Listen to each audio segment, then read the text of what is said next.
Oi, tudo bem, meu lindo? Que bom que você está aí.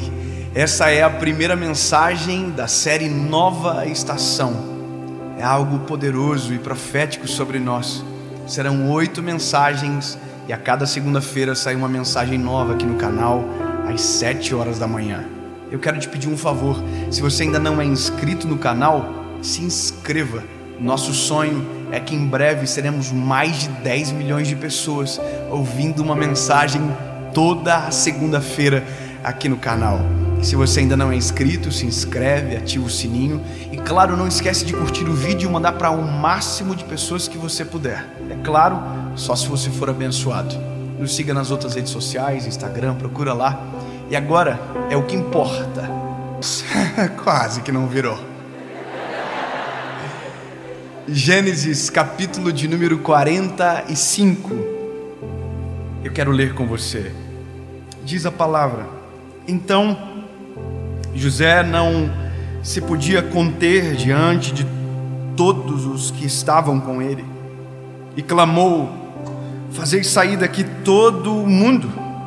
E ninguém ficou com ele, quando José se deu a conhecer a seus irmãos.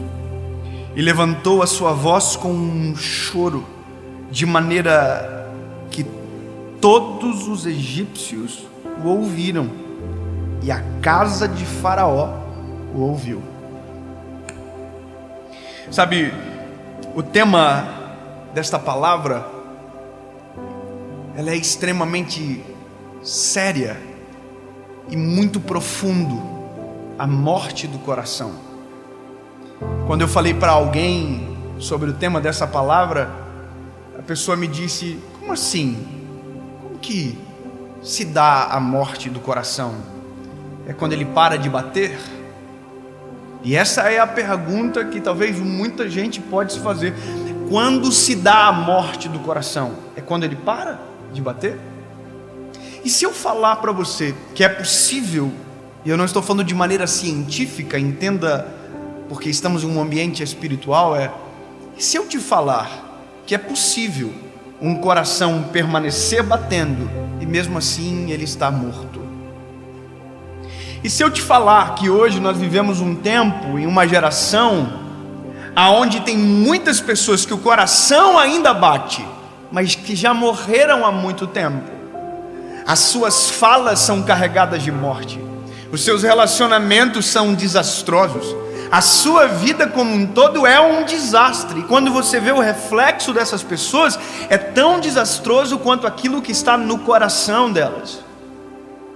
Você acha que todo esse ódio que carregamos dentro de uma geração, ele é natural? Você acha que isso é um aspecto de alguém saudável? Quando você olha, não a internet somente, mas o trânsito, as guerras e tudo aquilo que nós vivemos, você acha que isso é saudável? É óbvio que não. Ou seja, há muita gente com aparência de vida, mas que por dentro já morreu há muito tempo. E existem coisas que são poderosas para fazer o nosso coração morrer, mesmo com ele ainda batendo. E eu vou te falar quais são. E a principal causa da morte do coração de milhões de pessoas é a falta de perdão. A falta de perdão, ela é um câncer invisível. Por mais que diagnosticado, ignorado, e a gente consegue conviver com ele a vida inteira, o que a gente não entende é que isso atrofia as nossas emoções, cauteriza os nossos sentimentos e faz a gente filtrar o mundo a partir daquilo que está guardado dentro de nós. Eu li um texto de um homem chamado José. Essa história, ela é conhecida, relida, e eu mesmo já preguei centenas de vezes sobre ela. Agora, o que me impacta o coração é descobrir que depois de 13 anos, José ainda consegue nutrir o mesmo sentimento de frustração, para não dizer ódio dos irmãos, que sentiu lá no início. Eu vou te relembrar. José, filho de Jacó, teve um sonho grandioso, mas grandioso a ponto de irritar os seus irmãos e fazer eles o odiarem ainda mais. José foi odiado pelos irmãos a ponto de os irmãos tentarem assassinar ele. Desistiram de assassinar, mas venderam ele como escravo. E isso aconteceu 13 anos atrás, do texto que li agora com vocês. Durante 13 anos, José não viu mais os seus irmãos. Agora, escute o que eu vou falar para você. Durante 13 anos, José não viu os seus irmãos, mas provavelmente lembrou dele todos os dias. Porque é isso que um coração ferido faz. Ele não nos deixa livre, ele não nos deixa liberto. Pelo contrário, ele nos aprisiona. E a gente tenta dizer que não tem o sentimento, mas todas as nossas emoções passam a ser subjugadas por este sentimento. Agora, olha quão perigoso é. José estava vivendo uma estação de processo extraordinário. Havia uma história que é apresentada para nós no texto de Gênesis. Ele é vendido como escravo. De escravo ele vai servir a Faraó, e aí ele se torna um homem de confiança da cadeia. Bom, eu estou acelerando o processo. Só que tudo isso que aconteceu na vida de José, até o dia que ele conseguiu revelar o sonho de Faraó, que foi isso que o deu o destaque necessário, tudo isso tinha como um background, um coração ferido. E eu vou te falar uma coisa, o nosso problema é exatamente esse. Nós não curamos, nós não respeitamos, nós fingimos que não vemos. E a gente carrega rancor de muita gente a vida inteira. Se eu falar aqui agora e pedir para que alguém levante a mão, se você tem algo ruim, sentimento ruim contra alguém, provavelmente muita gente vai levantar as mãos. E se não for todos. Você nutre algum sentimento de raiva contra alguém? Eu tenho. Você vai morrer em breve, se o seu coração ainda já não morreu. Olha que loucura isso. As pessoas não entendem. Como assim isso é possível? Eu vou dizer, a pessoa que foi ferida no relacionamento, guardou rancor e não sarou, todos os relacionamentos são vistos pela perspectiva do fracasso que tem. Porque não saram. Quem foi agredido por um homem, uma mulher que foi agredida por um homem, se ela não sarar o seu coração e não perdoar o agressor, e o perdoar o agressor não é livrá-lo da condenação do homem, não é livrá-lo da mão da justiça, não. Sim, e qual é a loucura disso tudo? Você se torna refém daquele momento, daquele homem, daquele sentimento. E a partir daquele momento que você não cura, não cicatriza, não perdoa, a sua visão sobre todo homem vai ser exatamente isso. Todo homem é mau, todo homem bate, todo homem fere. E é isso que a gente vê na sociedade. Por que a polarização existe? A polarização existe porque eu avalio o mundo de acordo com uma perspectiva isolada. Perspectivas isoladas são frutos de corações adoentados. Quem não consegue ver o todo, apenas uma fagulha, é porque alguma coisa no coração está com problema. E aí nós ignoramos os sentimentos, ignoramos os sinais, e nós vamos nutrindo esse tipo de sentimento. Eu vou falar uma coisa para você, irmão. Eu tenho por característica, eu não consigo guardar rancor, eu não consigo ficar de mal com as pessoas. Eu sou uma pessoa assim que às vezes eu falo demais. Então quem fala muito, erra muito. Sim ou não? Então às vezes a gente fere com palavras. A minha mãe dizia que eu era igual aqueles cachorrinhos vira-lata. Eu mordo e depois fico abanando a colinha. Você ria? Mas isso traz prejuízo pra gente. Mas por um outro lado também traz benefícios extraordinários. Esses dias a minha esposa brigou comigo. Eu briguei com ela. Nós dois brigamos junto. Só que ela é diferente de mim. Ela fica de mal. Ela demora mais para perdoar. Eu não, eu já perdoo rapidinho, já abraço, beijo. Então eu sempre sou mais rapidinho para consertar as coisas. Minha linda, perdão, top. Só que esses dias, irmão, nós brigamos. Eu falei, hoje eu vou fazer o drama. Hoje eu vou ficar de mal. Irmão, pensa um homem que se esforçou para ficar bravo. E eu fiquei o dia inteiro.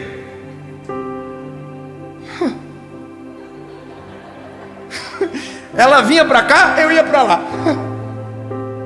Que idiota. Até o momento que eu falei: para de ser idiota, rapaz. Libera logo esse negócio. Fui lá e falei assim: olha,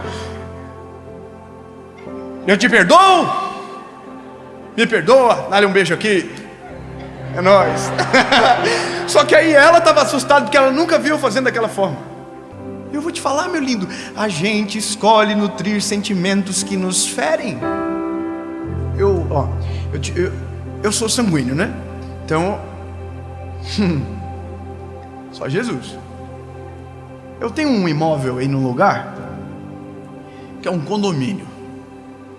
Esses dias eu e minha esposa fomos abordados por pessoas desse condomínio de maneira extremamente desrespeitosa. Eu não quero entrar no detalhe para não ficar chato, porque vai que eles vejam. E tem gente que é fofoqueiro, que vai lá contar: olha, falar de vocês. Mas olha que interessante, porque no fim virou algo bom. A pessoa xingou nós, que não sei o que, absurdo. Nós apanhamos de graça. Não de graça, que a gente também deu uma aprontadinha sem querer, mas não tinha culpa. Não ia resolver nada.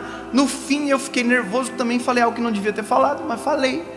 E saí macho do lugar. Resumindo, fui para casa, irmão. Eu ficava assim: meu Deus do céu, o que foi que eu fiz, Senhor? Eu sou o crente do negócio, olha só, que coisa ridícula. Como que eu vou resolver isso aí? Mas antes desse sentimento entrar no meu coração, eu ficava assim: eu vou ficar com raiva desse cara. Eu nunca mais vou falar com ele. Eu quero fazer de tudo para passar na frente e fazer assim, ó. O nosso coração é enganoso. E ele começa a dizer para nós: sinta ódio. A carne diz isso: sinta raiva, gere desprezo, faça isso, abandone, exclua da vida, faça isso. E aí esse sentimento, ele é uma semente, que se ele cair no nosso coração e a gente permitir que ele germine, ele cria raízes, e de repente a gente se torna a pessoa que a gente mais odeia. Porque quem não perdoa é fruto do próprio ódio que carrega. E agora escute, eu estou aqui, fui dormir. Irmão, quem disse que eu durmo a noite toda com os infelizes na minha cabeça? E eu falava assim: eles têm que me vir pedir perdão. Eu falei isso até para uma pessoa de lá: eu quero que eles venham pedir perdão. E aí, irmão, fui dormir de novo. Quem disse que eu durmo de novo? A noite toda com isso na minha cabeça. E aí que tá, tem gente que consegue viver com esses fantasmas a vida inteira. José viveu 13 anos com o fantasma dos irmãos o traindo e vendendo na cabeça dele, a ponto de que quando ele os viu, aquela mesma dor de 13 anos atrás sufocou o peito dele de volta. Mas a dor nunca havia saído, ela estava lá. Imagina quanto mal aquilo fez para José durante 13 anos. E sabe, na manhã seguinte eu fui fazer academia, irmão. Eu fui para academia com um amigo meu. Falei: sabe de uma coisa? Engoli o orgulho, de sequinho assim. Peguei meu carro, coloquei o rabinho entre as pernas e falei: sabe o que? Eu que sou o crente desse negócio, então sou eu que tenho que resolver. Eu vou lá pedir perdão. Sabe qual que é a loucura? É que eu não precisava pedir perdão, porque na minha cabeça a razão estava do meu lado. Mas quem é que disse que perdão, para perdoar, é preciso perder a razão? Você precisa perder para você. Porque se você preferir a razão, você nunca vai conseguir perdoar, porque todo mundo pensa que tem razão. O homem me olhou, levou um susto, pensou: pronto, vai dar ruim. A mulher do homem entrou para dentro da casa. O pastorzinho é doido. E aí ele veio na minha direção assim, igual um gato espinhado. Aí eu falei isso aqui para ele: meu lindo, eu vim para te pedir perdoe. Mesmo que te incomode abrir mão da razão, mas é 1000 vezes preferível ter o coração liberto do que cheio de razão. Está cheio de gente cheia de razão, vivendo vidas frustradas e amargas. Agora, experimente perdoar para ver. É libertador. A paz que excede todo entendimento domina nossa alma. E vou te dizer uma coisa: o segredo para aprender a perdoar é olhar para aquele que nos perdoou primeiro. Se você hoje ouve esta palavra e talvez o coração já morreu, existe uma forma de ressuscitar. Jesus entra no meu coração, vasculha as portas trancadas, entra nas salas que eu oculto e me ajuda a perceber aquilo que tem prendido as minhas emoções. Pode ter certeza que o Senhor trará a luz aos teus olhos, mas o perdoar é só você que pode fazer. Cristo não pode perdoar por você. Eu perdoo. Diga comigo: eu perdoo. Conjuga o verbo: eles perdoam. Tá vendo? Nós temos mais facilidade de conjugar o verbo no eles do que no eu. Eles perdoam, eu perdoo. Mas não importa se eles perdoam, o que importa é se você perdoa. Eu perdoo, porque já fui perdoado. Eu perdoo, portanto, sou livre. Feche os teus olhos. Jesus reaviva corações que morreram ao longo da história. Assim como José, que permaneceu durante 13 anos com o coração ferido, mas que quando viu os irmãos, a Bíblia diz que não podendo aguentar, abraçou e chorou, perdoou, que nós possamos perdoar aqueles que nos ofenderam, assim como o Senhor nos perdoa. Que o nosso coração seja livre e que a tua vida esteja no nosso coração. Que ao terminar esta palavra, telefones liguem para números esquecidos para dizer apenas uma palavra: eu te perdoo. Amém. Mas essa é a série mais extraordinária da nossa vida até hoje. E ó, veja, há uma palavra para você aqui. Quando tudo diz o contrário. Sabe, quando a gente precisa aliviar a pressão sobre nós, porque existe uma pressão inata do ser humano que a gente carrega. Existem coisas que atribulam o nosso coração e que a gente precisa entender algumas coisas. Eu quero que você fique comigo nessa mensagem até o final, que você elimine distrações, porque Deus quer falar com você. Ai, Jesus quer...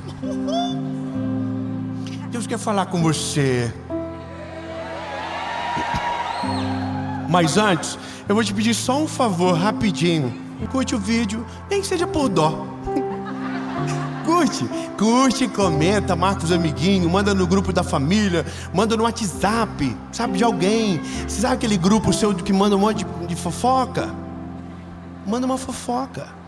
Hoje ele anda aqui, mas nós vamos na cidade dele. Se você crê que você vai junto, comenta. Eu creio aí. Comenta lá também daí depois, tá? Vamos pro vídeo?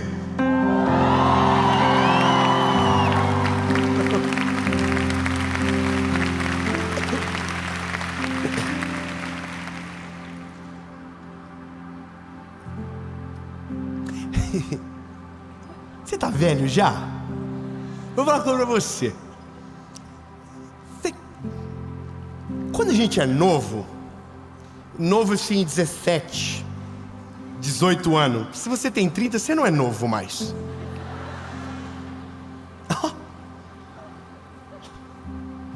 O fato de você estar todo esticadinho não diz que você não tem KM rodado. Carro polido não é carro novo, é carro bem cuidado.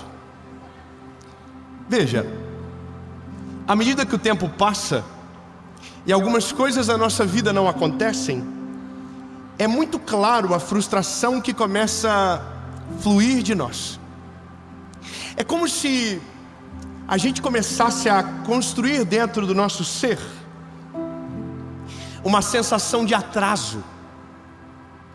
Sabe, um peso que a gente olha os outros e nos olha no espelho. E aí eu não sei você, mas eu tenho a impressão que está todo mundo indo para Disney, que todo mundo está fazendo uma viagem internacional incrível, que todo mundo trocou de carro, que todo... Irmão, eu vou falar uma coisa para você. Hoje a rede social maximizou essas crises. Porque antes você não via a vida dos outros, você até conhecia a galera da rua, a galera do colégio, mas hoje você segue gente da internet. Você segue... Ai, irmão, que coisa. O nosso corpo não está legal, nosso dente não está bonito, nosso cabelo não está maneiro, nossa profissão não é boa, nosso dinheiro não é suficiente para nada que a gente segue, já viu? Todo mundo é mais rico, todo mundo é mais feliz, todo mundo está melhor do que você. Só que o que você não vê é que o que você enxerga no Instagram é a postagem melhor do indivíduo, nunca o pior. Então você só vê o melhor lado de todo mundo, você não vê o pior. Ei, você só sabe a parte boa minha, lindo. O dia que eu estou fechando o pau, que o céu fica preto lá em casa, eu não posto nada, eu quietinho. Irmão, quando esgota que o povo, aquela multidão de gente, agora quando não vai ninguém, eu não falo nada, eu fico quietinho. Irmão, ninguém maximiza a dor para ser ferido pelos outros. A gente sempre quer contar o lado bom. O problema é que isso está fazendo muitos de nós acreditarmos o seguinte: olha, está acontecendo com todo mundo, comigo não. Deus faz por todos, não faz por mim. Todo mundo prospera ou não prospera. Aí a gente fica, meu Deus, pressionado. Aí você recebe uma promessa de Deus, e aí você fica, agora vai. A promessa de Deus veio e a promessa não acontece. Aí você começa a desesperar. E aí é onde eu preciso entrar com a mensagem para te acalmar, lindo. Ei, bebê, mesmo que tudo diga o contrário do que você crê, há um Deus no céu que a sua palavra prevalece, que nada é maior do que Ele e que os seus desígnios. E quando Ele fala, acabou. Eu vou melhorar. Quantos aqui tem uma promessa de Deus sobre a sua vida? Levante a mão. Então eu vou dizer para você, só existe uma forma dessa promessa não se cumprir na sua vida. Diga para mim, qual? Você. Os invejosos não podem, os inimigos não conseguem, as circunstâncias não têm o poder, nada nem ninguém nesse mundo consegue. Mas você é bom de estragar coisa boa. A gente é tipo aqueles aniversariantes desconfiados no dia da surpresa. Já viu? Tem gente que ele se acha. Ele diz, é impossível meus amigos não ter lembrado de esquecer de mim. Aí no dia do aniversário ele liga para os outros. E ninguém liga, aí ele começa, é surpresa.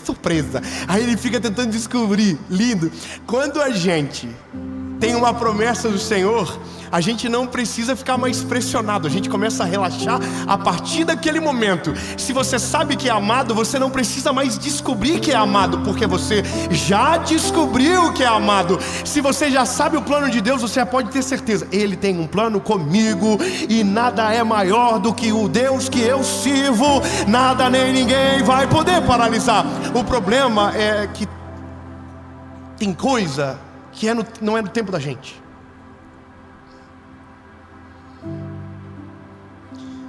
Primeiro Samuel, capítulo de número 16, verso 11. Eu vou contar rápido sobre esse rapaz, porque eu preciso que você, sabe, eu prometo para você que se você ficar aqui até o final. No final você vai estar assim, ó. Nossa, que coisa boa. Eu vou relaxar. Eu vou descansar. Fala para quem está perto de você, fala assim, ó. No final, eu vou descansar. E o meu descanso vai produzir a minha vitória. E Samuel disse a Jessé: estão todos aqui os teus filhos? Ele disse: está indo mais jovem, e eis que ele cuida das ovelhas. Samuel disse a Jessé: manda trazê-lo. Pois não nos assentaremos antes que ele chegue. Ele mandou buscá-lo. Estou lendo rápido. E eles trouxeram para dentro, e ele era ruivo, e ao mesmo tempo também era bonito. Quer dizer, estranho. Outro dia a gente fala sobre isso. E aparência agradável de se olhar. O Senhor disse: levanta-te e unge, pois é ele. Então Samuel pegou o chifre de azeite e ungiu no meio de seus irmãos. O Espírito do Senhor veio sobre Davi daquele dia em diante. Então Samuel se levantou e foi para Ramá. Acabou. Olha que coisa boa. Temos um rei. Não, irmão, vamos de novo. Era um garotinho que cuidava de ovelhas, que não foi chamado pelo pai, porque era o mais novo da casa. Não era o adequado, não era o ideal, não era o escolhido. Foi rejeitado por aquele que deveria dar chance. Mas aí a Bíblia vai dizer que o que é nosso, ninguém pega.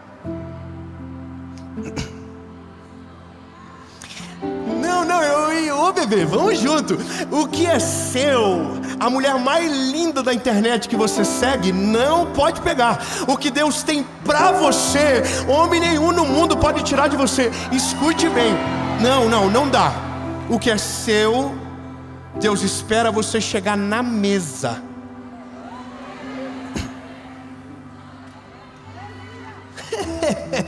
É muito bom. Irmão, não sei você, mas eu fico confiado com Deus.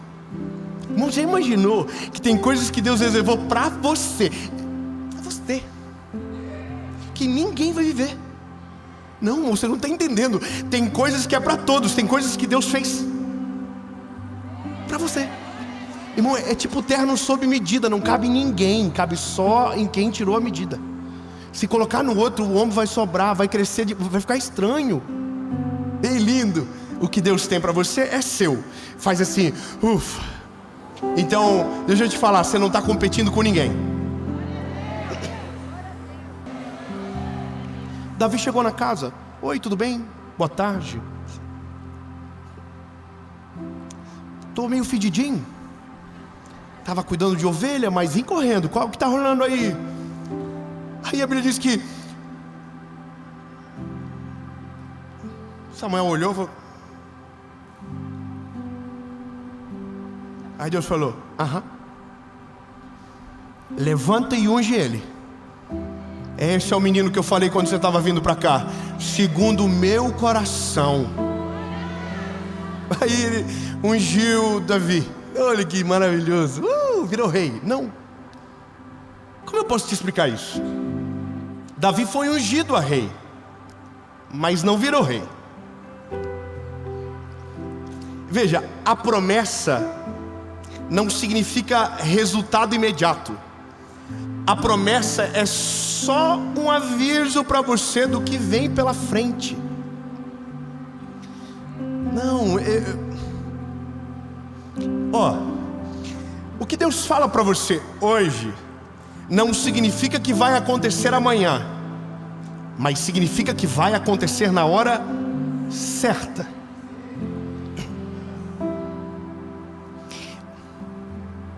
Vou melhorar. É porque a gente tem uma parada. A gente acredita que a promessa, ela é a base sólida para tomar decisões imediatas. E não. A promessa é um preview do que Deus vai fazer a partir do processo que vai te colocar. Veja, a promessa é o resultado de algo maior. Meu Deus, é porque é muito doido. É que o dia que você estiver vivendo a promessa, você vai lembrar mais do do processo do que da promessa.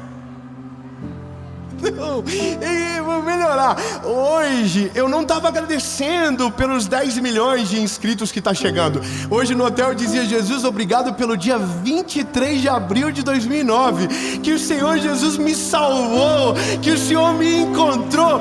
Lindo, a fase mais maravilhosa não é nem a conquista, é a descoberta. É saber que existe um Deus do céu que olha para você, que te conhece, que sonda o teu coração e diz: eu vou fazer algo com esse garoto, eu vou fazer algo com essa menina, eu tenho um projeto lindo. Só isso é maravilhoso e é a melhor parte do início. O problema é que a gente está muito acelerado. Você come uma refeição em 3 minutos, você coloca no micro-ondas com água e tcharam, está pronto. Veja, se você está com pressa, tem coisas rápidas que te atendem. Mas se você for exigente, nada rápido te atende. Eu vou ser mais claro com você. Alguém aqui, por gentileza, me conta se você faz isso. O dia que você acorda de manhã e diz: vou comer um belo miojo essa noite. Então, você chega do trabalho, você toma banho, você se perfuma, bota a melhor roupa, faz uma selfie com um pacotinho, posta no Instagram e diz: hoje é dia de maldade. É lindo. Aí você vive uma expectativa. É óbvio que não, lindo. Ninguém valoriza o que é rápido. O que é rápido serve para o tempo rápido, entende? Agora, você quando sai de casa dessa forma, você quer o macarrão caseiro, que a massa não está seca num pacote, que a massa é fresca, que o alimento foi cozinhado por horas. Uau, você ama dizer: isso é gourmet.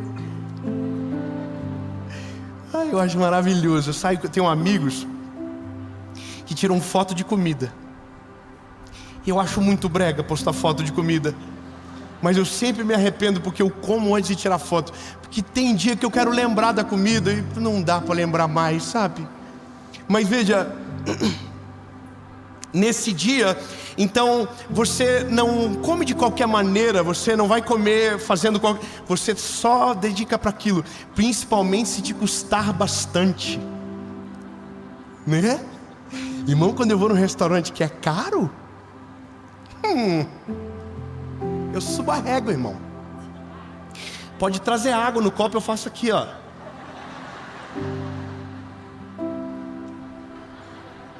Pode colocar H2O real oficial. Entende? Porque tudo que é bom leva tempo.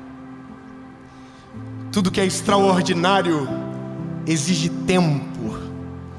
Então, lindo, não tente viver uma vida extraordinária sem respeitar o tempo dos processos de Deus sobre a sua vida. Não tente viver a promessa antes de viver o processo ideal para a promessa, porque senão o fim pode ser a tua destruição, sendo que se o teu começo é respeitado, o final é a glória do teu caminhar. Veja, é o Senhor que coroa no final, mas a gente precisa respeitar. A parada, sabe qual é? É que demora tempo. Davi foi ungido de entre 10 a 15 anos. Só que a Bíblia diz que no dia que ele foi ungido, o Espírito de Deus entrou dentro dele. Lindo, a promessa é o selo que ele está com você. Meu Deus, ele está com você. É o selo, ele está com você. A Bíblia diz que com 15, 16 anos, ele derrubou um gigante, lembra? Ele não era soldado, mas o Espírito de Deus estava com ele. Ele não era do exército, mas o Espírito de Deus estava com ele. E aos 30 anos ele virou rei. Os irmãos de 30 falam, uff. Demorou quase 20 anos da promessa até assumir o reinado. Mas a Bíblia diz que o reinado de Davi produziu paz suficiente para que Salomão reinasse com muitas poucas guerras. Olha, significa que quando eu respeito o tempo do Senhor para aquilo que Ele tem para mim, os meus filhos colherão das minhas decisões sábias. O esperar, o agir da maneira certa, na hora correta, sabe? Agora, o problema está aqui. Porque muitos de nós pensamos que estamos atrasados, e porque está demorando, precisamos adaptar. E é nessa hora que o caos começa. Quando eu olho para a minha vida e digo, eu tenho uma promessa, mas parece que não vai acontecer. Tudo diz que não, tudo diz ao contrário, as chances são mínimas. Aí a gente começa a colocar a mão aonde não deveria. E é nesse dia que a gente começa a ficar desesperado, porque a gente começa a tomar uma decisão errada atrás da outra. E aquilo que era para demorar 3 dias, demora 3 anos. Porque a gente começa a se atravessar. A Bíblia diz que uma mulher chamada Sara recebeu uma promessa de um filho, e demorou 25 anos para esse filho chegar. E talvez poderia ter demorado menos, mas chegou um dia que Sara falou para Abraão: Abraão, tive uma ideia, deita com Agar, porque se ela tiver um filho, o escravo é teu filho e a promessa vai se cumprir. Só que Deus não tinha Ismael, Deus tinha Isaac. Quem deu Ismael para Abraão foi Sara, mas quem deu Isaac foi o Senhor. O problema é que quando nós tentamos colocar a mão aonde Deus está controlando, a gente estraga a receita, lindo. Sabe quando eu estou assando carne? Eu gosto que as pessoas fiquem pelo menos 2 metros da grelha. Não dá palpite. Aí vira. Ai, acho que o fogo está alto. A pequena área do atacante, irmão.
deixa. Irmão, Deus é tão perfeito e tão maravilhoso que a tua criatividade, no nível mais aguçado, não chega perto dele. Não dá, lindo. Sabe qual que é a parada? É que tudo que você viu na Bíblia grandioso no final demorou tempo para acontecer. Olha Davi, olha José. Irmão, José foi virar governador com 30 anos, mas recebeu a promessa com 17. 13 anos para viver. Lindo, Deus falou com Noé para construir uma arca, só choveu 120 anos depois. Mas o dia que choveu,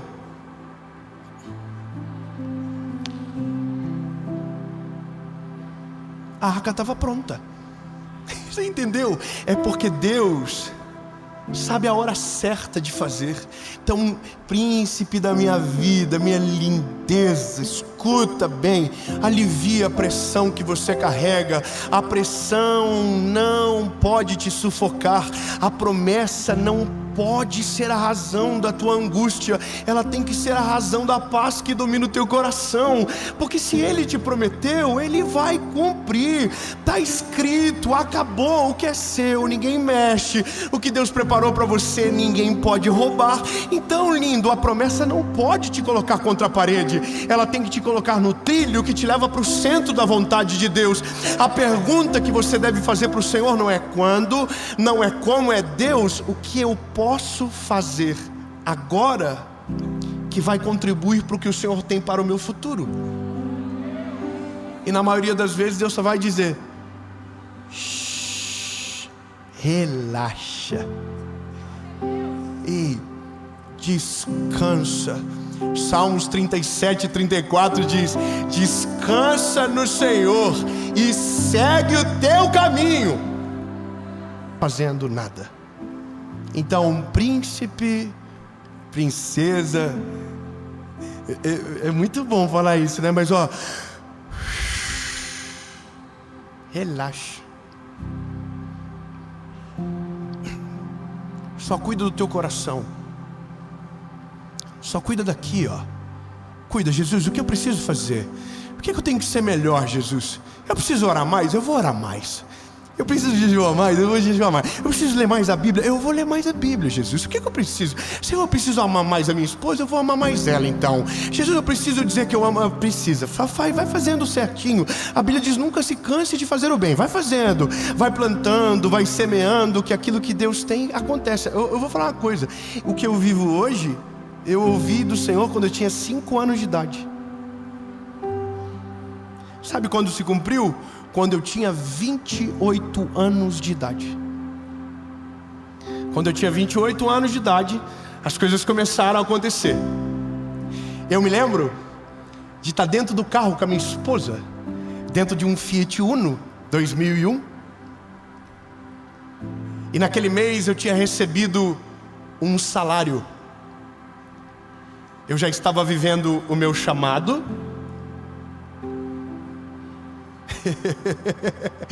Como é bom lembrar disso. E eu falei para ela assim: vida, já pensou se a gente conseguisse ganhar isso a vida toda? Teve um dia que eu e ela estávamos no carro, indo para uma cidade próxima da nossa, e postamos um vídeo na internet, no Instagram.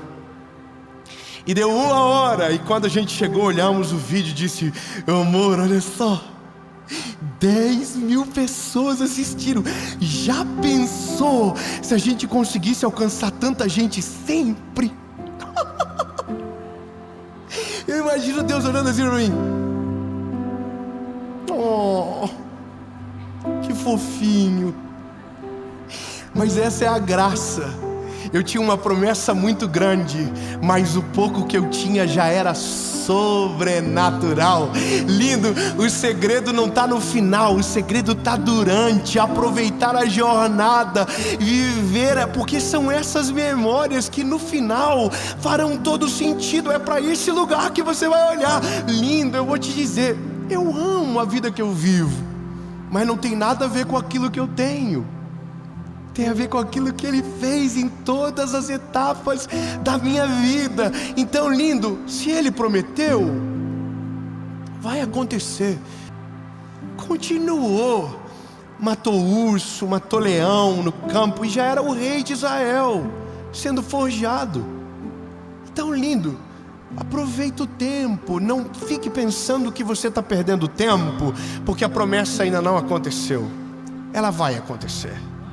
Eu quero declarar que você está na última esquina dessa história, que os teus olhos já estão conseguindo sentir a brisa do lugar que Ele está te levando, que vai ser surpreendente, que vai ser extraordinário, mas o que você está vivendo agora já é incrível, já é lindo, já é motivo de você dobrar os seus joelhos e dizer: Jesus, o que eu vivo hoje é o sonho distante de alguém. Muito obrigado, Jesus, pelo carro, pela casa, pelo trabalho, pela minha família. Obrigado, Jesus. Aí Deus diz: pronto, bebê, quanto mais você descansa, mais tranquilo eu consigo trabalhar, porque você quieto atrapalha menos, você tranquilo sufoca menos. Relaxa. Fala para quem está perto de você, fala assim: não enche, Ele está trabalhando. Amém?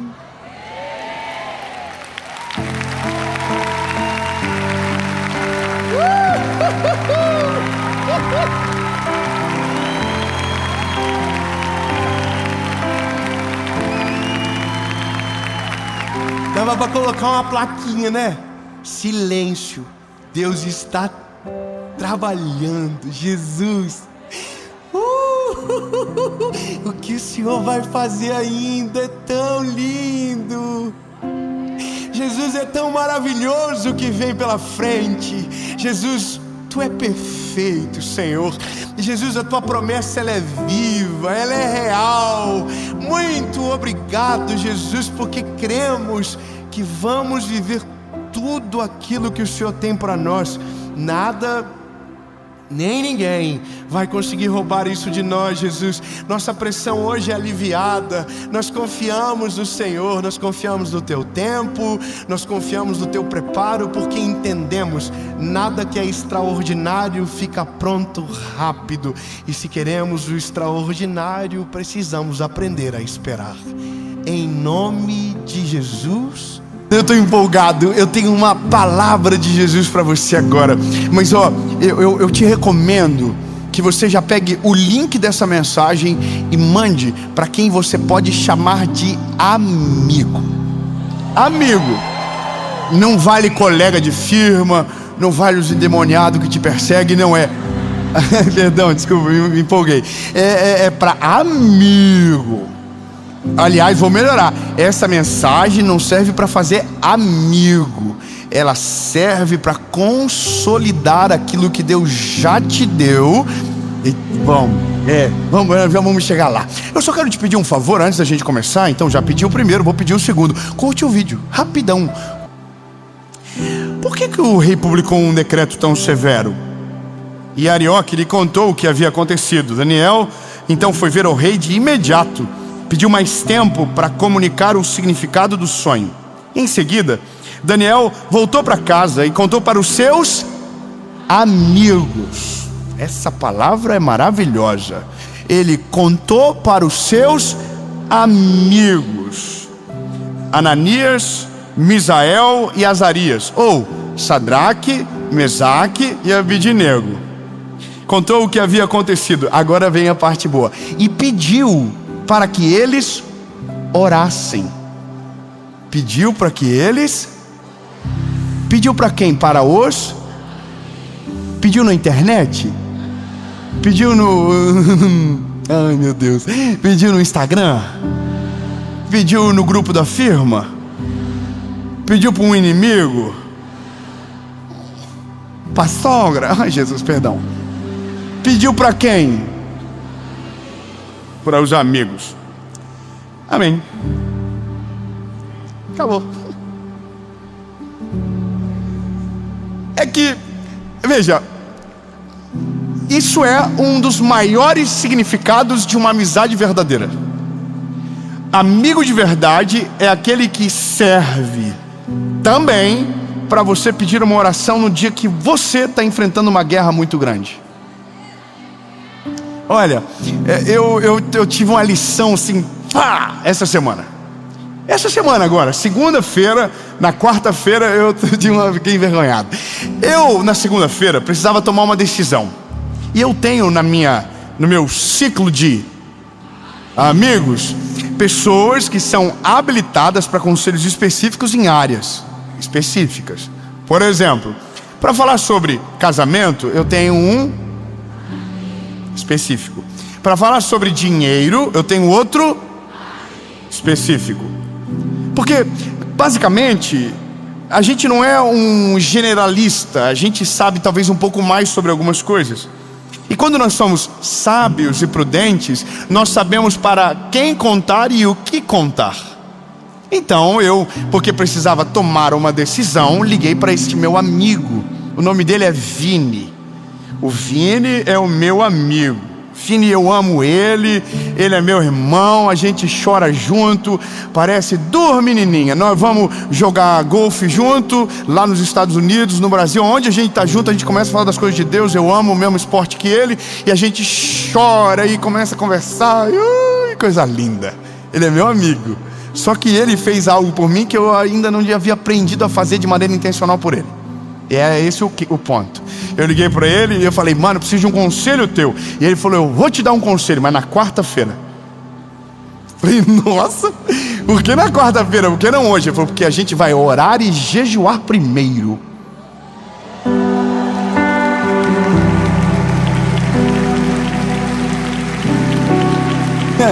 Só que eu, irmão, eu tenho TDAH. Eu já estava num jejum já estava fazendo um outro rolê de jejum lá. E aí, irmão, eu pedi o conselho para ele, esqueci da resposta e esqueci do jejum dele. Eu já estava jejuando o meu jejum, mas esquecido dele. Na quarta-feira ele mandou uma mensagem para mim, próximo a 1h da tarde: hoje termina o jejum, que horas que a gente conversa? Eu falei: o sangue de Jesus tem poder. O Vini jejuou mesmo, e jejuou sozinho. Porque eu não estava no jejum dele, eu estava no meu jejum, mas eu acho que Deus empatou a conta. Deus falou: não, eu vou pegar isso aqui, uma parte desse jejum, eu somo aqui, tomo 2, tira 3, 4, vai 6, pego e coloco junto com o do Vini. E aí, irmão, o Vini jejuou por mim. Aí eu falei: meu Deus, Vini, então tá bom, vamos conversar. Mas ele nem sabe que eu não jejuei pelo propósito que ele estava jejuando. Ele vai saber só agora, porque agora vai estar ao vivo. Aí o Vini me ligou e falou: rapaz, nós jejuamos, então agora eu acho que fica mais fácil de eu te aconselhar. Pode falar. Irmão, vou te falar uma coisa interessante. Daniel é um homem sábio, é um homem de Deus. Quando o Arioque chega para ele e diz: olha, a gente vai matar todo mundo aqui, que eles eram os sábios daquele tempo, e eles não haviam conseguido interpretar o sonho de Nabucodonosor, mas para Daniel nem havia informado que ele precisava interpretar alguma coisa. A resposta dele é: eu posso falar com o rei? Ele vai no rei, vai a Nabucodonosor e diz: Nabucodonosor, me dá um dia. Ele está dizendo: eu não vou te responder frio, eu não vou falar o que está na minha cabeça, eu vou consultar ao meu Deus. Amém, amém. Eu estou entendendo que você está vindo comigo, você está junto, amém? Então ele vai para casa, só que na casa dele ele tem amigos. Então agora ele tem a decisão: luto sozinho ou luto junto com os meus amigos? Na maioria das vezes a gente tenta lutar sozinho porque não acredita que existem amigos que estão dispostos a pagar o preço para lutar junto com você as suas batalhas. E amigo de verdade precisa estar disposto para lutar junto com você as suas batalhas. A Bíblia diz que no dia da angústia nasce um irmão. É um amigo underground versus... não, é um super saiyajin. Desculpa, perdão, referência antiga. É um amigo elevado à potência. Ele é um irmão, certo? Bom, esse Daniel fala para o Sadraque, Mesaque e Abednego: seguinte, o rei vai matar geral. Nós precisamos orar para que Deus revele para a gente o sonho do Nabuquinho, porque se não revelar o sonho, já era para geral.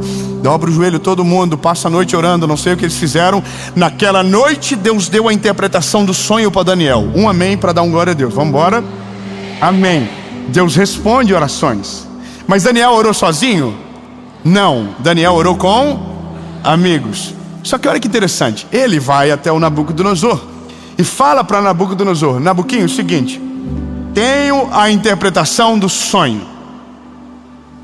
É isso, eu não vou entrar no mérito do sonho, porque o mérito dessa questão agora é só os amigos que estão lá esperando para ver o que vai acontecer. Eu vou te falar algo que é muito importante no nosso tempo. Nossos amigos, na verdade, eles são muito, como eu posso dizer sem ficar estranho, são de temporada. Você compreende isso? A gente meio que não tem amigos de muito tempo, meio que é sempre uma renovação constante. A pergunta é, será que isso é normal?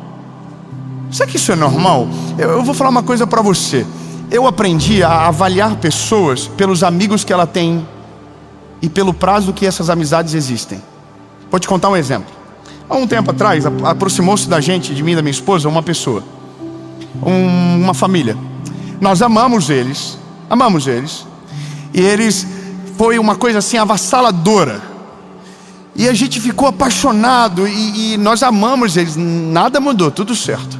Mas eles vieram de uma velocidade, e da mesma maneira que eles vieram, eles desapareceram. É doido isso, né? E a gente ficou até assim, meu Deus, o que aconteceu? Ó céu, ó vida, mas a gente até sabia alguma coisa assim. Fofoquinha. A gente até sabia. Mas aí a gente foi ver, e eu comecei a entender algumas coisas. Não existe amigos de longo prazo essa pessoa. Todos os amigos são meteóricos. Eles... Então eu entendi que existem pessoas que produzem relacionamentos meteóricos, mas que não são duradouros. E não são duradouros porque são amizades de memória curta. O que é uma amizade de memória curta? Eu colho do teu fruto, eu sento na tua mesa, você me abençoa, nós trocamos, né, amor, alegria, felicidade, mas de repente você apaga tudo que foi feito, esquece tudo que aconteceu e segue em frente como se nada tivesse acontecido. É gente que não tem memória, não tem gratidão, não consegue lembrar do que Deus já fez, sabe? Não consegue lembrar das mesas, não consegue lembrar do resultado da comunhão, não consegue lembrar que muita coisa que está vivendo naquele momento, porque está vivendo, está conectada exatamente por aquela aliança que Deus fez. Então de repente você dá um Ctrl Alt Del e diz, não existe mais, segue para outro. Só que gente assim não dá para confiar, porque eles vão esquecer de você no dia que você precisa.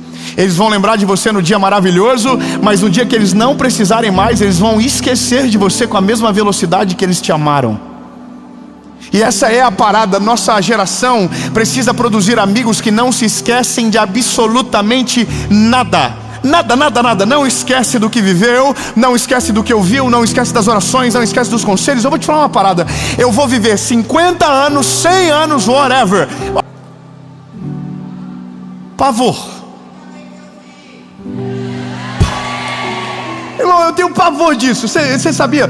Tem pessoas que elas não conseguem celebrar nada que Deus está fazendo na vida do outro se ainda não fez igual na dele. É isso. Se está acontecendo na vida dele primeiro, ele fica feliz com o que Deus está fazendo na vida do outro. Mas se acontecer na vida do outro antes da vida dele, eu estou falando para mim e para você, eu não estou falando do outro, estou falando para a gente. Não estou falando do teu amigo, estou falando de você com o teu amigo, amém? É você que está me ouvindo agora. A gente precisa destravar isso logo do nosso coração. Uma coisa que a gente precisa aprender é que celebrar atrai o favor de Deus sobre a nossa vida. Quando eu celebro o que Deus está fazendo na tua vida, você se coloca como próximo da fila. E não é nem um sentimento ruim, é uma coisa lógica. Deus é maravilhoso, Ele é perfeito na forma de fazer, Ele é galardoador. Eu conheço gente que repudia tudo aquilo que acredita que não pode acessar. Quer ver? Tem gente que não gosta de ir na casa de gente próspera, prefere ir na casa de gente que não prosperou, porque ele precisa se sentir melhor. Eu não estou brincando não, lindo, isso é o ser humano, tá? Eu tenho... Nossa, que fofoca pesada. Eu tenho um negócio comigo, irmão. Eu e a minha esposa, eu casei com uma mulher que tem cara de rica, então para mim sempre foi mais fácil. Eu tenho cara de pobre, ela cara de rica. E ela sempre teve uma mentalidade uns 2 passos acima do meu. Então nós íamos num lugar que não tinha nada a ver comigo, mas ela entrava fazendo reforma, falando que ia comprar. E eu só ia assim, ai meu Deus, o sangue de Jesus tem poder. Mas a gente tem um negócio, quando eu casei com a minha esposa, a gente foi morar numa kitnet. E eu amava aquela kitnet como se fosse uma mansão. E eu nunca tive vergonha de nada que eu tive, nada, nunca tive vergonha. Eu tinha um Uno, eu amava o Uno. Eu passava pretinho no pneu, deixava lavadinho, ia pra igreja com ele limpo. Eu tinha uma alegria naquele Uno. Eu tive um Voyage 95 e quando passava de 90 por hora ele tremia inteiro assim. E a palheta do para-brisa levantava e ficava no meio. Era muito bonitinho. Ele ficava feliz comigo quando eu acelerava e ele se sentia super grato. E eu ia em todo lugar, irmão. Sabe de uma coisa engraçada? Eu trabalhei num banco de prospector de negócios. Eu tinha que abrir contas jurídicas. A minha gerente tinha um Vectra. Vectra era o símbolo da riqueza. E eu estacionava o meu Voyage do lado do carro dela. Tô nem aí, irmão, era o que Deus me deu. Eu era totalmente feliz e grato. Tô nem aí, mas eu tinha vontade de ter um Vectra. Imagina, que sonho. Todo mundo fica mais bonito dentro de um Vectra. Eu acreditava nisso. Mas o meu carro não tinha ar-condicionado. Mas os primeiros 10 minutos da manhã eu deixava de vidro fechado só para sentir como um rico se sentia com a ventoinha que parecia um ar-condicionado de manhã, porque o motor estava frio. Isso, aquilo me dava uma alegria. E eu abria conta de banco de gente que tinha dinheiro com o meu Voyage. Eu chegava na frente do cliente, imagina, irmão, que bonitinho. Eu olho pra mim hoje, eu era muito cara de pau. Eu imagino, eu falava de dinheiro para as pessoas. Olha, eu vou cuidar do seu dinheiro. O Voyage lá esperando eu. Irmão, eu chegava de social, eu entrava com o tanque de gasolina dentro de mim, porque quem já andou com esses carros, você sabe, o cheiro entra dentro. E aí, irmão, eu entrava defumado no lugar. Nossa, o pessoal pensava que eu era dono de posto, mas nada, eu era dono do Voyage. Irmão, aí, só que eu sabia disfarçar. E aí eu entrava, só por que eu tô te falando isso pra você? Porque nessa fase da nossa vida, a gente nunca teve vergonha de levar ninguém na nossa casa. Então a gente levava gente que era igual a nós, gente que era menos do que a gente e gente que era mais. Eu me lembro que nós tínhamos um pastor, lembra? Um casal de pastores que eles eram super finos, eles tinham um jeito de rico, eles tinham uma Meriva, lembra? Eu lembrei, prata. E aí eu me lembro que eles foram na minha kitnet, irmão, na Meriva. Meu Deus, nunca tinha ido numa Meriva na minha kitnet. E entrou a Meriva e a minha vaga tava com um carvão escrito, o número do meu apartamento. Eu escrevi. É verdade, eu não queria que ninguém roubasse aquilo. E eu levei eles lá. E sabe o que é maravilhoso? Eles jantaram. E a gente tinha comprado, ganhado, acho, né, moro? Uns pratos de quadrado assim, que tem até hoje na nossa casa. Tinha uns bambu assim. E eles sentaram para jantar com a gente naquela mesa simples da nossa casa. Valorizaram tudo aquilo que Deus deu pra gente. Para nós era muito, para eles talvez era quase nada. Mas eles comeram como se fosse um banquete, celebraram como se fosse uma mansão, trataram a gente como se fosse gente, sabe? E aí, eu vou te falar o que aconteceu. O tempo passou, os pratos melhoraram, a mesa melhorou, as coisas mudaram, graças a Jesus. Você pode dar uma glória a Deus, amém? Mudou. O dia que eu descobri que eles estavam na minha cidade, eu falei para eles, eu queria tanto que vocês fossem na minha casa, queria tanto que vocês fossem lá, sabe? Eu quero que vocês vão. Aí foi os dois na minha casa, irmão. Você não imagina a minha alegria no meu coração ver eles entrando pela porta do meu apartamento. E o que eu queria que eles soubessem é: Deus mudou a nossa vida, mas o nosso coração ainda é o mesmo. O Senhor me mostrou a interpretação. Nabucodonosor fica, sabe, encantado com o Daniel e diz: Daniel, eu vou te promover.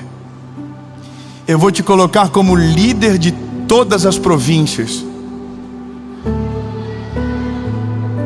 Mas aí, irmão, aí entra Daniel. Daniel fala: muito obrigado, Nabucodonosor, mas eu tenho 3 pessoas para te indicar que precisam ir junto comigo. Ai, meu Deus do céu. Não, lindo, pelo amor de Deus. O Sadraque, o Mesaque e o Abednego estão dentro de casa dizendo: será que deu certo? Será que o Daniel falou com Nabucodonosor? Será que Nabucodonosor ouviu Daniel? Será que a nossa oração foi atendida? Será que o que foi que aconteceu? E o Daniel está demorando. O Daniel não liga, não passa uma mensagem. O miserável deixou o WhatsApp desligado. Eu mando mensagem, não dá 2 azuis, só tá 1. Será que ele recebeu? Meu Deus do céu. Aí de repente o telefone do Sadraque toca: oi, tudo bem? Daniel. Ô, Daniel, miserável, onde tu tá? Ô, Sadraque, bota no Viva Voz. Danielzinho tá aí. O Daniel fala: seguinte, Nabucodonosor ouviu, e era exatamente aquilo que Deus falou para ele.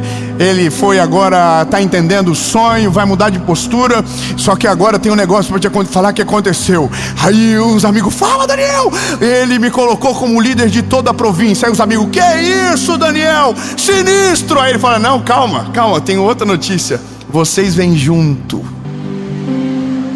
Ah, meu Deus, eu entendi o recado.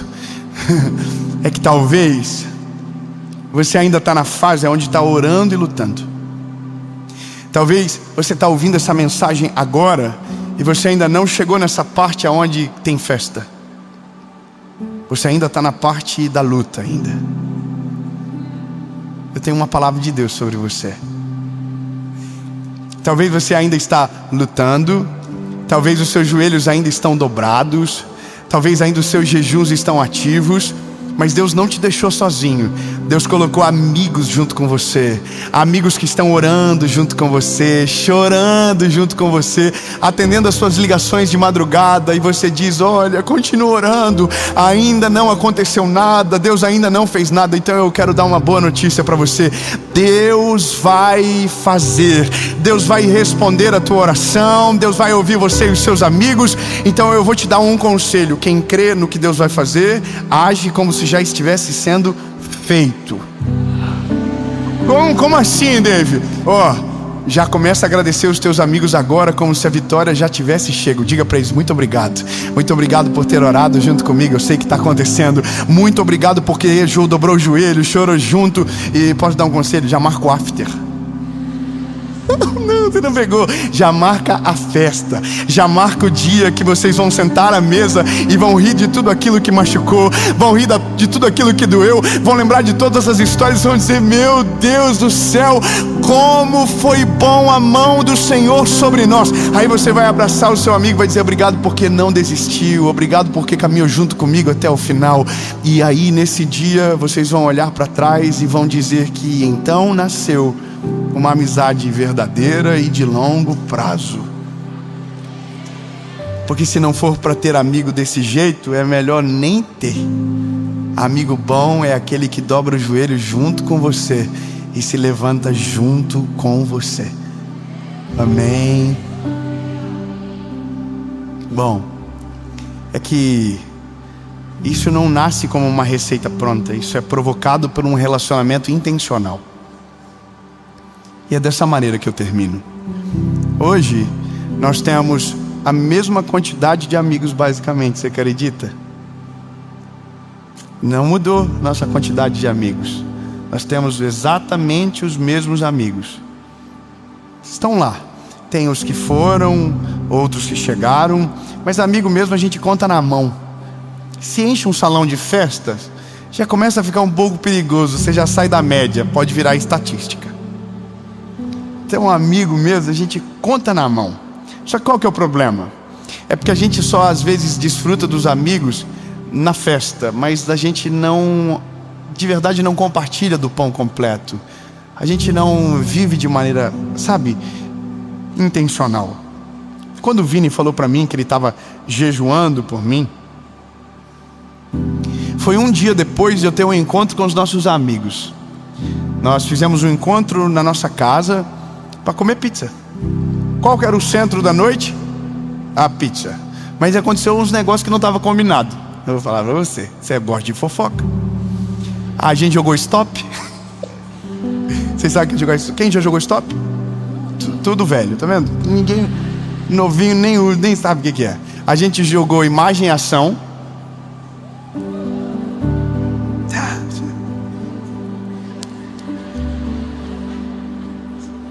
caiu uma... Meu Deus. Caiu um país para mim. Bom, deixa pra lá. Eu não preciso falar. Nada a ver. Perdão, Jesus, amadurecer. Ó, a gente jogou stop, República Tcheca. Era o nome do país que caiu. Você já jogou imagem de ação, você sabe, né? Eu falei sem querer, não era pra ter falado. Ele ficou. Irmão, bom, eu fiz República. Eu sou gente, irmão, tudo igual, normal. Como que faz? O dia que nós jogar, a hora pra não cair. Aqui. Eu lembrei o que... Deixa. Irmão, aí a gente jogou depois Uno. A gente fez tudo isso, a gente só não dedicou um tempo para orar. E o dia seguinte, o Vini me ligou e falou que tinha jejuado por mim. E aí eu pensei, tá faltando alguma coisa. Tá faltando alguma coisa pra gente ser melhor. Eu quero só que você compreenda. Nós podemos transformar qualquer encontro no encontro. Quando você determina prioridades, todo o resto que acontece é maravilhoso. Mas se a prioridade for excelente, tudo será muito melhor. Então naquele dia eu entendi que dá para fazer coisas ainda melhores, porque afinal de contas nós precisamos uns dos outros. Nós jantamos hoje, eu voltei para Joinville, para a conferência da minha igreja, para poder ouvir o pastor que ia pregar, para poder ter tempo com os meus amigos também. E aí, depois do culto, fomos almoçar, e aí na mesa a gente fez um combinado. Nós vamos fazer um jantar agora de Thanksgiving, que é o dia de ação de graças, para agradecer a Jesus. Cada família vai preparar 10 motivos que precisam agradecer do que Deus fez um ano. Então cada família vai falar os 10 motivos. Todos vamos orar pelos motivos dessa pessoa. Agradecer, Jesus, obrigado. Nós tivemos amigos que tiveram perdas, nós tivemos amigos que tiveram grandes vitórias. Então nós vamos agradecer por aquela família, depois a outra, e assim até chegar a nossa vez. Por que isso, Dave? Porque isso é amigo de verdade. Amigo de verdade é aquele que não está conectado só no físico, está conectado no espírito com você, que ora junto com você. Eu quero ser o Vini na vida de alguém. Sabe, quando o Vini me falou isso, eu fiquei com vergonha, porque eu tenho que ser o Vini na vida de outras pessoas, e eu tenho que ser essa pessoa mesmo, sabe? Eu não sei se você se constrange com isso, se você é do tipo de pessoa que fala, eu vou orar por você, mas não ora. Vou jejuar por você, mas não jejua. Não, a gente precisa de gente que batalha de verdade, porque o valor da vida mora nesses pequenininhos detalhes. Isso é tão maravilhoso. Isso é viver leve de maneira intencional com o tempo que Deus nos deu na terra. Os nossos próximos encontros serão muito melhores. Eu só quero inspirar você a produzir esse nível de relacionamento, porque talvez mesmo que você não perceba, são esses relacionamentos que impedem que muitos casamentos acabem, que muitos adultérios aconteçam, que muitos atos equivocados se estabeleçam na nossa família, que muitas atitudes equivocadas, sabe? É incrível, mas quando você anda com gente cheia do Espírito Santo, que tem o mesmo desejo que você, que caminha na direção que você caminha, sua vida espiritual melhora, sua vida com Deus se aprimora, tudo fica melhor. E quando você vê, você está mais cheio do Espírito Santo, o teu casamento está mais forte, os teus filhos estão mais juntos com você. E na verdade, foi para isso que Deus deixou os nossos amigos. Eu quero que você receba isso no teu coração. Deus já te deu esses amigos, talvez, mas tem coisas que só vão nascer quando você colocar a semente certa lá dentro. Teu amigo de oração está aí?